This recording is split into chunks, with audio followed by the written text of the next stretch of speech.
That's real talk. That's real talk. That's real talk. That's real talk. I feel good. Da da da da da da da. So ice is the bomb, baby. That's real talk. That's real talk. That's real talk. You heard it, David. That's real talk. All right, thank you. That's real talk. That's real talk. Real talk with Monica.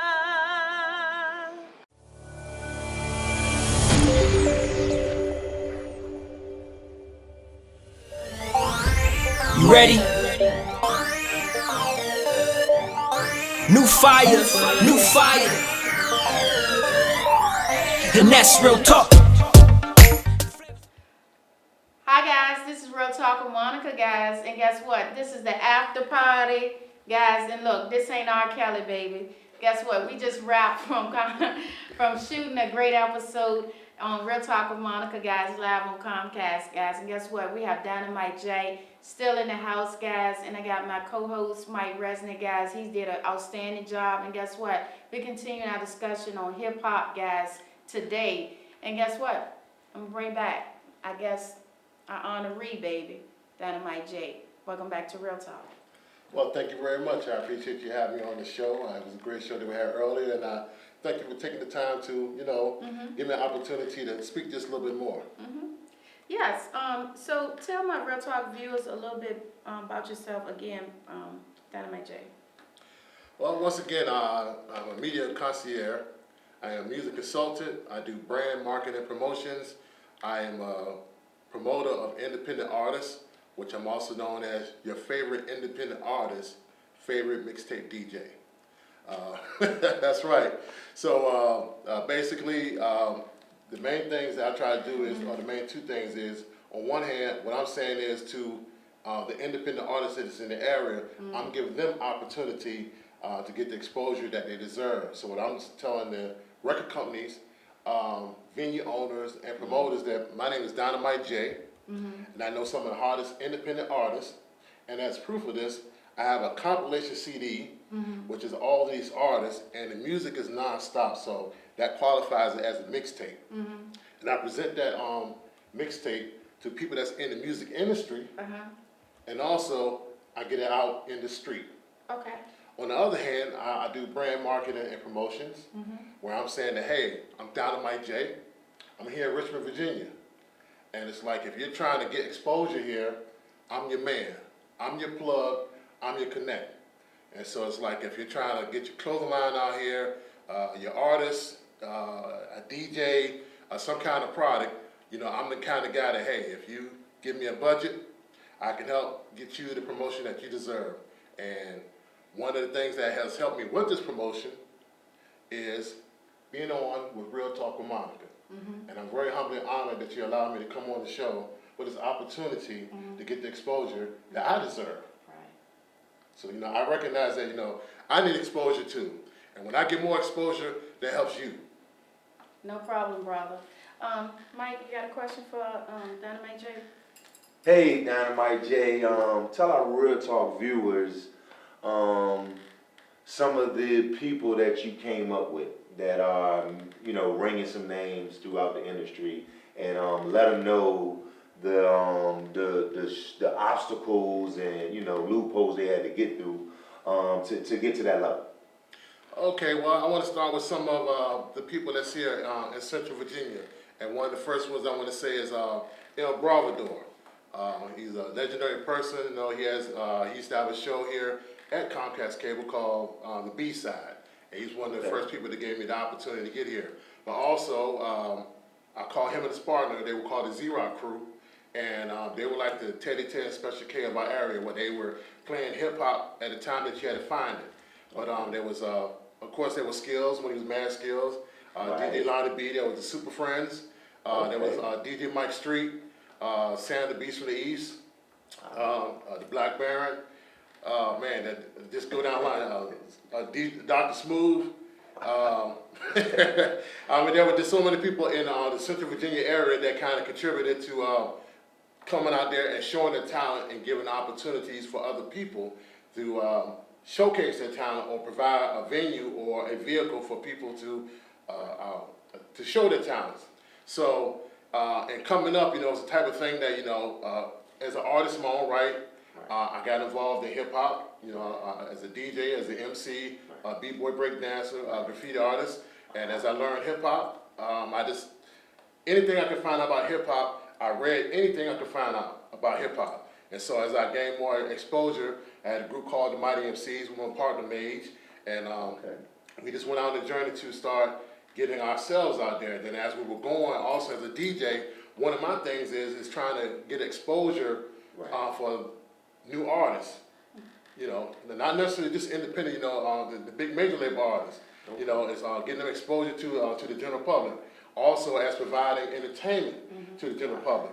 So using that vehicle, it's like, okay, well I know there's some people that need help in getting the exposure, that they're talented people. So back in the 90s, I was doing rap battles. I had a battle series called Strictly Skills, which I still have it today. There's also a b-boy battle, but it's mostly relegated to MC battles.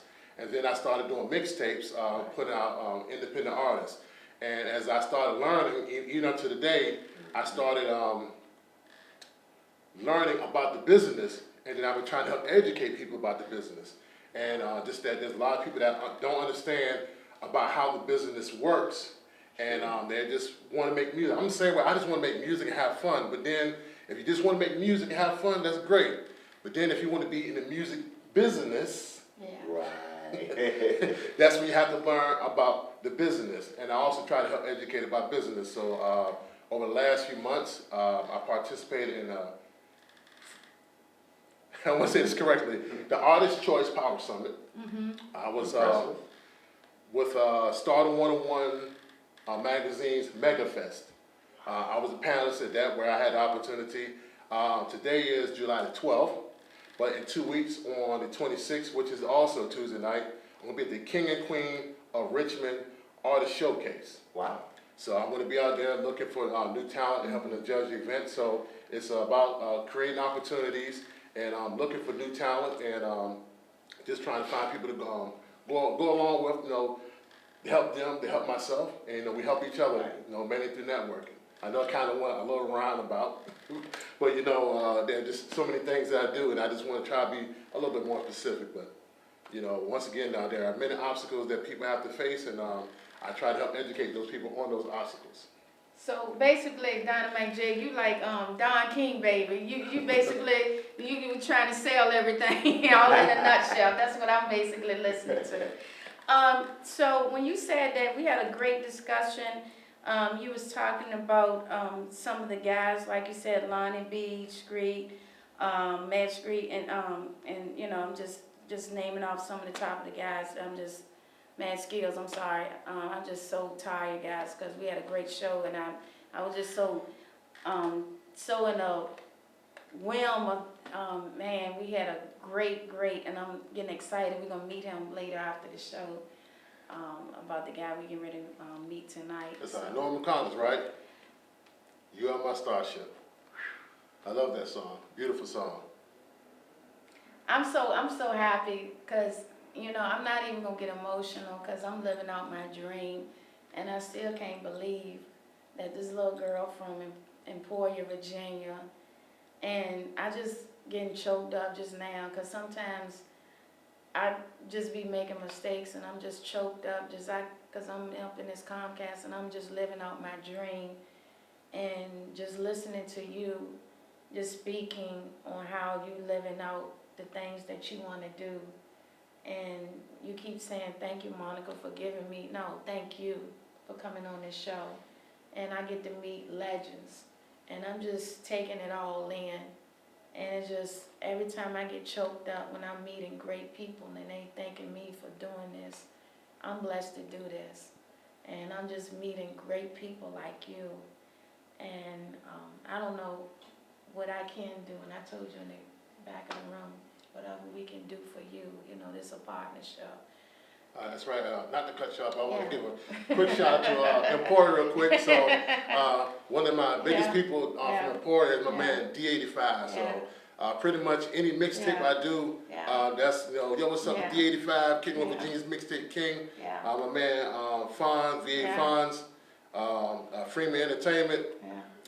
Oh man, just a whole cast of brothers. They had a couple events out there, and they invited me down, and that was a great event. Also, shout out to the Ross Robin, Yeah. John Waters. Yeah. Once again, big shout out to Emporia and their movement. That's a small place, but Yeah. they have a great thing going on down there. So, shout out to your hometown. I love me some Emporia, guys. You know what? I get choked up because I'm doing what I'm supposed to be doing. And you know what? I got to get back going, guys, because you know what? I got to be a Queen Bee, baby. You know what? We was talking about VH1, Hip Hop Honors, all hail the Queen, guys. Let's get back on talking on that. Man, what was your favorite performance, man? Queen Latifah killed it. What you think? Yes. I love Queen Latifah. So, she was definitely, for Queen Latifah especially, she is somebody that has always represented being a real woman from day one. Yeah. Coming out with, the way she used to be dressed, the way she carried herself, it was always with poise.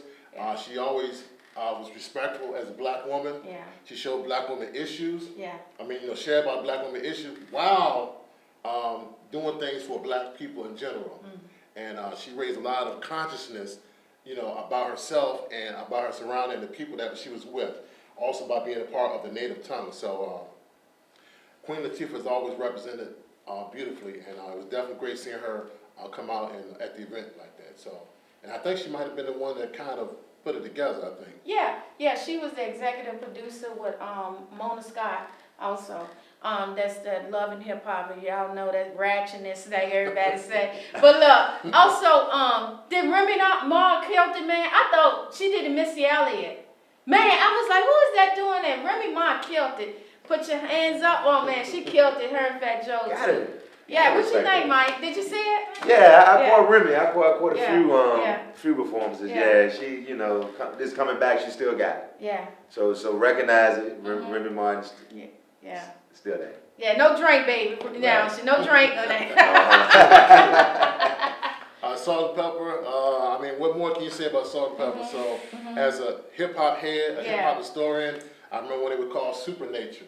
Yeah. And their first song was, technically it was a diss to Dougie Fresh. Yeah. Their first record. Look. This a hip hop historian, baby. Look, y'all millennials, y'all know about that, baby. Go ahead. Well, school on Dynamite J. School on hip hop. All right.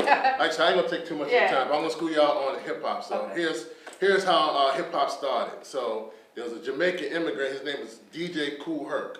He came to New York in 1965. When he came to New York in 1965, he was big and strong, and they called him Hercules. He was also a graffiti writer. So when he was writing graffiti, for some people, when you write your name short, it's kind of easy to do it. So he shortened his name to Herc. So in 1973, that's August 11th, 1973, his sister came in one day and said, hey, you know what? We should have a party, for my birthday, which is also a back-to-school party. So at that point, they said, okay, well, we're going to have a back-to-school party, and we're going to have it in our building. So their building was located at 1520 Sedgwick Avenue. And so actually, hip-hop started in the West Bronx. It started in the West Bronx, and then it migrated to the South Bronx. Yeah, by the 4 train. Sedgwick Avenue. All right, yeah, so we got somebody on that thing. So basically, Kool Herc had a party, and what happened was that it was inside the building in the rec room, which is, kind of small. Over 2,000 people showed up to the event. So this is 1973. So being originally from Jamaica, Kool Herc was like, well, everyone can't come in, so what I'm gonna do is I'm gonna take my system outside. And so everyone can hear it and enjoy the music. Which, at that point, part of the thing I had on the inside was collecting money so that you could be able to, if you're renting a building, you want to recoup your money and make a little bit of money, but he took it outside so that everyone can enjoy it. And that's pretty much, the basic start of hip hop, August 11, 1973. Wow. When? What you think, Mike? Wow, I'm just blown away. That's real talk. I just learned something today. They say you learn something every day. So Wow. When you think that'd be nice if we can all do that today? Absolutely. Yeah. Put all my money together instead of we all fighting and doing back in the day? Absolutely. Wow. We should be, learning from, the people before us, but we're spreading apart somehow, and we gotta get back to the roots back in the days, like Dynamite J said, just forming together that unity. Right, well, no, you've made a great start here in Richmond and trying to start the unity. So anybody knows me, I keep it 100% real, like Real Talk with Monica. Yeah. We don't have many outlets here in Yeah. Central Virginia, No. more specifically Richmond, and you're somebody that say, hey, you know something, I want to do something about this. I want to get exposure from my city as well as people in general. And you embark on this mission of starting Real Talk with Monica. And you're interviewing people and you're giving the everyday person a chance to express themselves, to tell their story. And, that's something that's very commendable. So, you created a platform to allow people to express what they want to express, to say what they want to say, and you're putting it out there for the whole entire world to see. And you're one of the people that's spearheading, this movement, that's helping a resurgence of Virginia in general, and also in Richmond. Yeah. And so that was something that I recognized, and it's one of the reasons why I reached out to you. So it's like, it's a thing that, as you said, actually we're helping each other. Yeah. So from this point forward, we can be able to work together as projects and get some other people the opportunity to express themselves, to showcase their talent, to express their voice, and to give their point of view, as well as to help educate. And so once again, I know it sounds like, I might be sucking up to you, or something like that, but it's not about sucking up to you. No. It's about, being honest and humble to you, that Yeah. I appreciate what you're doing, and I thank you for the opportunity of being on your platform. And I look forward to being on your platform many more times, and as you grow. So, Wendy Williams, you better watch out. You better watch out. Real Talk with Monica's coming.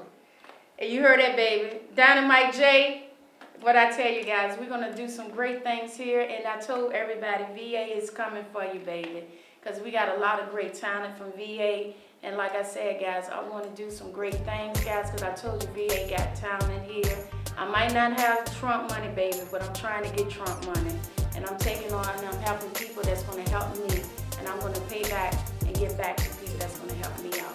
And you know what? What I said at the end of the show, Brother Jay? Real Talk with Monica. And that's